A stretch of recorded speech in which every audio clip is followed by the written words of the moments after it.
नमस्कार दोस्तों, एक बार फिर से आपका स्वागत है आर के मौर्य कॉमर्स क्लासेज में। आप पढ़ रहे हैं अंशों का निर्गमन, हरण एवं पुनर्निर्गमन।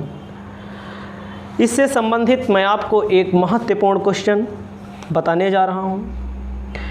कहा गया है मेरठ कॉटन मिल ने जिसकी अधिकृत पूंजी का मतलब ऑथराइज्ड कैपिटल पेपर में पूछता है, जिस पूंजी से कंपनी का रजिस्ट्रेशन होता है, 10 रुपये वाले 25,000 अंशों में विभक्त है।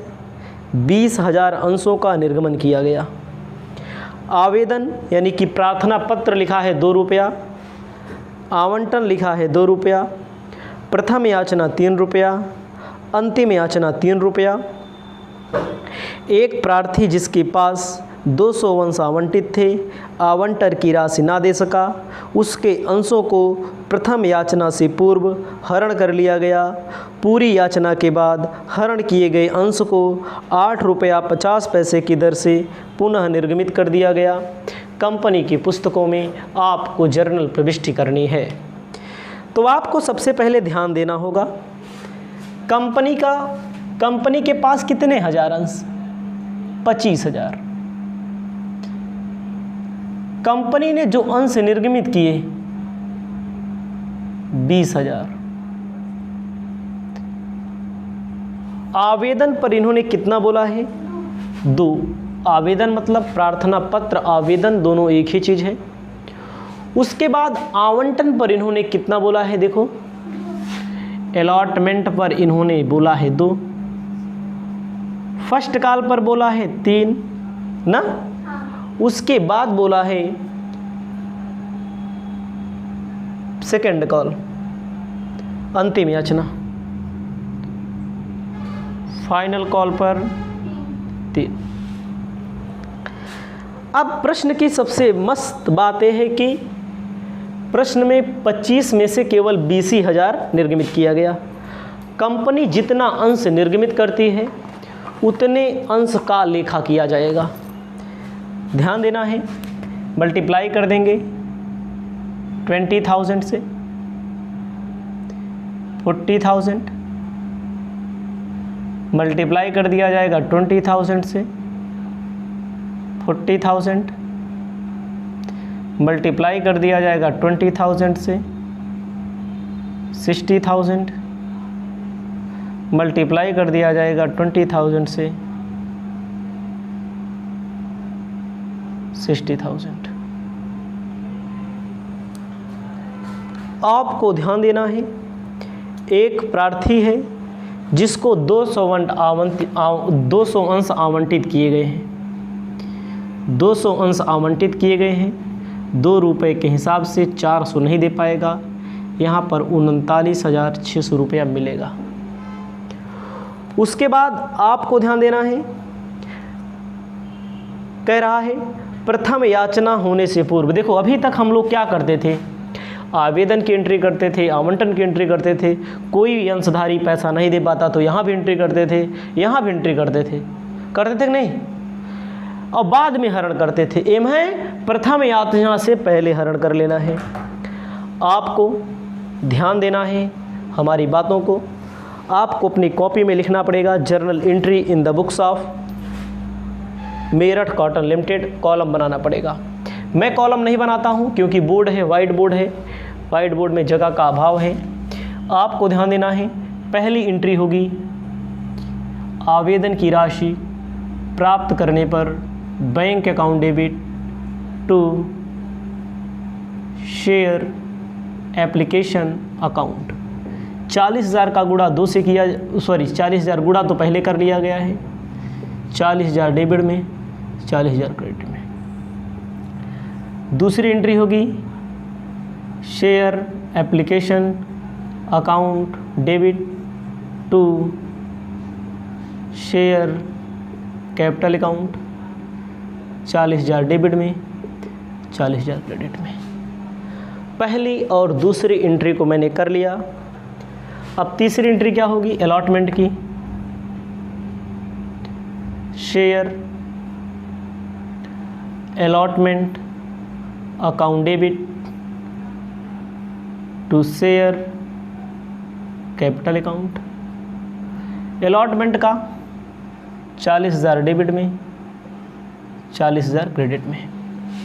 अलॉटमेंट की चौथी एंट्री जो होगी यानी कि दूसरी अलॉट की, bank account debit to share allotment account.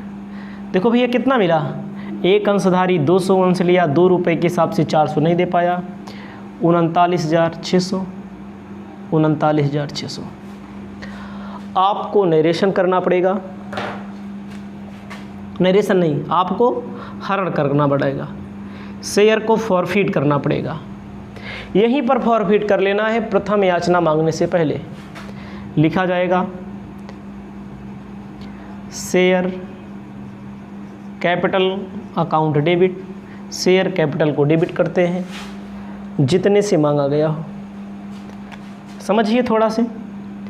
देखो भाई 200 अंशों का हरण करना है, आवंटन तक के रुपये मांगे गया, 2 2 4 ना, आवेदन 2 मांगा गया, आवंटन 2 मांगा गया, 4 रुपया मांगा गया, 4 दूना 800। जो ना मिला हो उसे क्रेडिट करते हैं।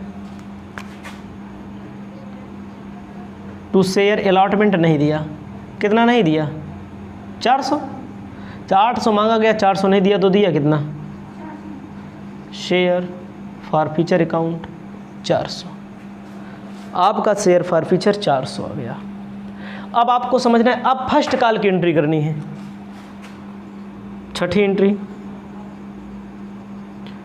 Share first call account debit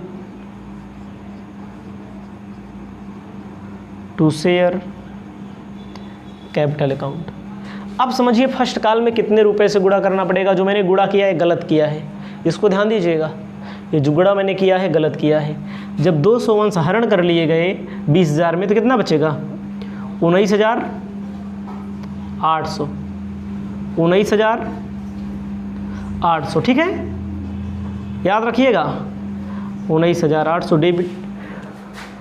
19,800 का गुणा 59,400 होगा, गुणा करके देख लेंगे। 59,400 डेबिट में, 59,400 क्रेडिट में, कुल 19,000 से गुणा होगा। ठीक है, उसके बाद फर्स्ट कॉल का पैसा मिलेगा, bank account debit to share first call account 59,400। यहाँ पर कोई त्रुटि नहीं होगी। अब 200 वाले नहीं दे पाए तो उन 2 को हटा दिया जाएगा। पेपर में ऐसे जब क्वेश्चन पूछ लिए जाते हैं तो स्टूडेंट की स्थिति गड़बड़ हो जाती है, स्टूडेंट समझ नहीं पाते और डायरेक्ट वही प्रक्रिया अपनाते हैं। तो जहाँ पर स्टूडेंट से गलती हो सकती है वहाँ पर मैं बता देता हूँ स्पष्ट तौर पर। आप, हमें उम्मीद है कि पहली और दूसरी एंट्री आप लिख लिए होंगे, पहली और दूसरी एंट्री लिख लिए हैं। अब देखो फाइनल कॉल मांगा जाए, लिखा जाएगा 8वीं entry, share final call account debit to share capital account. 19,800 का मल्टीप्लिकेशन यहाँ भी होगा तो वही आएगा 59,400, 59,400। उसके बाद 9वीं एंट्री होगी, बैंक अकाउंट डेबिट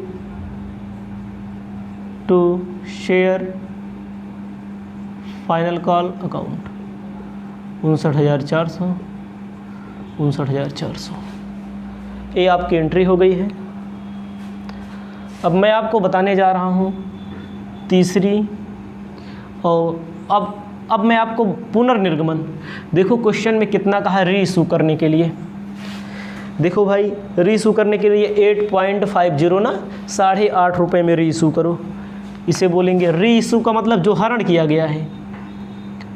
जो री इशू करेंगे तो बैंक के पास, कंपनी के पास पैसा आएगा, बैंक अकाउंट डेबिट। जब कंपनी के पास पैसा आएगा 8 रुपया 50 पैसा, 8 दूनी 1600, 8 दूनी 1600, 1700 रुपया कंपनी के पास आएगा। कंपनी के पास 1700 रुपया आ रहा है।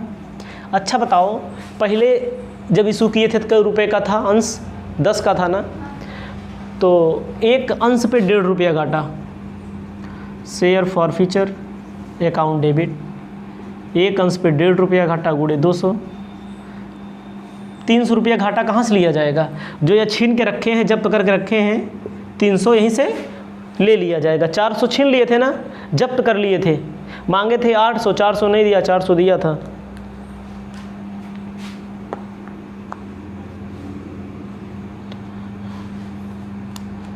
लिख दिया जाएगा टू शेयर कैपिटल अकाउंट 3000। अब ध्यान दीजिएगा, जो पैसा 400 में कितना बचा? 100, वही उत्तर आता है। देखो, share forfeiture account debit to capital reserve, 100 रुपया डेबिट में, 100 रुपया क्रेडिट में। ये आपका क्वेश्चन सॉल्व होता है मेरठ कॉटन लिमिटेड से रिलेटेड। नेक्स्ट वीडियो में और भी क्वेश्चन हम आपको बता रहे हैं, इसे आप अपनी कॉपी में लिख लीजिए। नमस्कार।